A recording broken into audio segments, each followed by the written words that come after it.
Good morning, everybody. In this semester, the subject I am dealing with is non-conventional energy source. Now, the energy is directly related with the power because we know that the power into time is called the energy. Now, what is energy? Energy is the capacity to do some work. Now, for a particular time, the power consumption is called the energy in a network. Now, the non-conventional energy is the basic input source of the power system. So at first we can learn about the power system in brief. A power system is an interconnected network with components converting non-electrical energy into electrical energy continuously. After that, transport the electrical energy from generating source to the load center or the consumers. Now, what is the generation from electricity? In our point of view, that means according to the point of view of electrical engineers, all the energy sources are classified into two categories, like electrical energy and other than electrical energy. All the energy sources are called the non-electrical energy. So our target is that we always try to convert different types of non-electrical energy into electrical energy. This method is simply called the electrical power generation. But according to the law of energy, we know that energy neither be generated nor be destroyed. So we just convert any non-electrical energy into electrical energy. So actually the method is called the conversion, but in broad point of view, we call the method is power generation. So the electricity generation is the process of generating electrical power from source of primary energy. The bulk electrical power is produced by special plant known as generating station or power plant. The standard generating voltage in our country is 11 kV for different types of conventional energy source like coal, fossil fuel, different types of hydropower, etc. But in case of non-conventional energy source, the power generation is depends of the voltage at power generation is depends upon some situation or special conditions. It is not constant.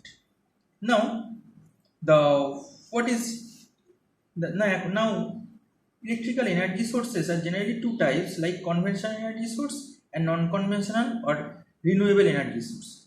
Now, what is conventional source of energy? When we cannot reuse a source of energy after using it once, we call them conventional energy source or non-renewable energy source. They are the most vital source of energy throughout the world because almost 90% of the world production of energy is depends upon the conventional energy source nowadays. This includes coal, petroleum, natural gas, nuclear energy, etc. Now the non-conventional energy.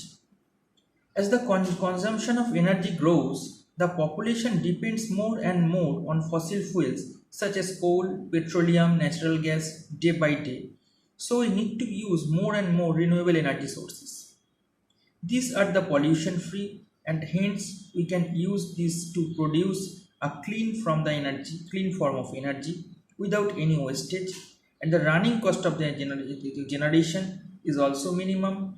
No greenhouse gas emission is present in this type of energy sources. So these are the advantages of non-conventional energy source. Now different types of non-conventional energy sources are solar energy, wind energy, tidal energy, geothermal energy, biogas, etc. After generation of electricity from non-conventional or conventional energy source, the next part of the energy goes to the transmission system. Now, what is transmission system?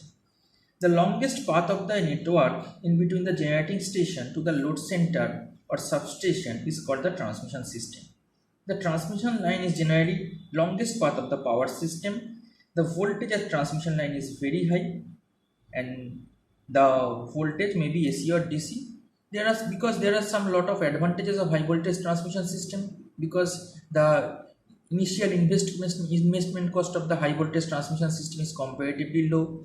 The power loss of high voltage transmission system is also minimum. The efficiency of the high voltage transmission system is also maximum, and the better voltage regulation can be found in high voltage transmission system. So the transmission system voltage is very high and it may be AC or DC. So there are some advantages or disadvantages of AC and DC transmission system. As per requirement, we can install the power plant. Now the electrical power distribution. Distribution network receives power from the transmission network through a distribution substation, and distribution substation is located near to the load center like village or industrial areas. So our standard distribution voltage is 11 kV, and distribution system are classified in 3 stages like feeder, distributor and serviceman. The electrical network which is connected with our energy meter to the pole is called the serviceman. So these are the simple structure of the power system. Now in today's topic I am discussing with you about the all Indian installed generation capacity in present situation. Now in this figure we can learn easily that the maximum energy is coming from the coal nowadays in our country. Like almost 54.10% of total energy is coming from the coal, that is 93,918 megawatt. Now after the coal, the largest part of the energy is coming from the hydropower in our country. Like from hydropower, 21.6% of total energy is coming from the hydropower, and the value is 37,567 megawatt. Then the 10.2% of total of energy is coming from the natural gases, and the amount of energy is generation of energy is 17706 megawatt. And from renewable energy, 10.6% of total energy is coming from the renewable energy, and the value is 18,454 megawatt. And from nuclear energy, 2.80% energy is coming from, and the figure is 4700 megawatt. And from the diesel, the energy generation is 1199 megawatt. So these are the scenario of the generation of electrical power from different types of energy sources. Now in central sector, the generation is 54,412 megawatt. In state sector, that is 82,452 megawatt. In private sector, 36,761 megawatt. And all over India, the figure is 173625 megawatt. Now the present energy source. Present energy source is mainly depends upon the fossil fuel and the nuclear fuel. And fossil fuel is like coal, oil, natural gas, all are the limited and cannot be replaced. So these energy sources are called the conventional energy source or non-renewable energy source. There are a lot of advantages of this type of energy sources, like huge amount of pollution will be developed during the generation of this energy. The running cost of this type of energy sources are very high. So and this source is limited in our nature. So now it depends upon the conventional energy source more. Now next present source of energy is the nuclear fuel. Limited amount of uranium for nuclear fission reactors, but representing of the fuel problem possible. Now the problem associated with present source of energy. Burning of fossil fuels has increased the atmospheric pollution. So these are the main disadvantages of present energy source like conventional energy source. The carbon stored in fossil fuel is released as carbon dioxide, carbon monoxide. When they are burnt, this lead to be greenhouse effect and global warming.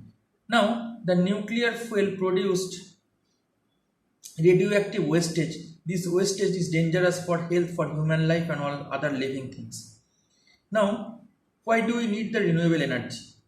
There are some advantages of renewable energy, like limited amount of fossil fuels. Like renewable energy is better from the environment and they are inexhaustible, so they will always be available in our nature.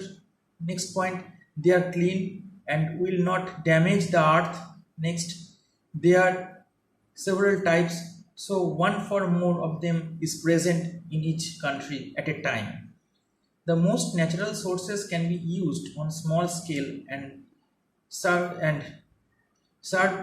local needs, therefore cutting cost of the transmission is energy. So basically the renewable energy is used for a particular area, suppose some island, some small villages, etc. So most of the cases there will be no transmission system in renewable energy source. That means the power system is like that, the generation then the power distribution. So if we can reduce the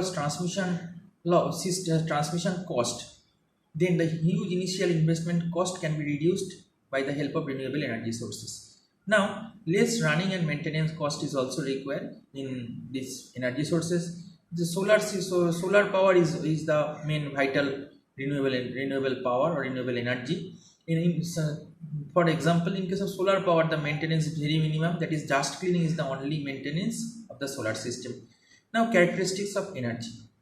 Energy produces the following characteristics, like it can be stored, it can neither be created nor be destroyed. So this is called the law of energy.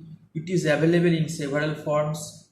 Next point, it does not have absolute value. Next, it is associated with a potential free flow of energy, energy take place only from a higher potential to lower potential. Next point, it can be transported from one system to other system or from one place to another place. So these are the characteristics of energy.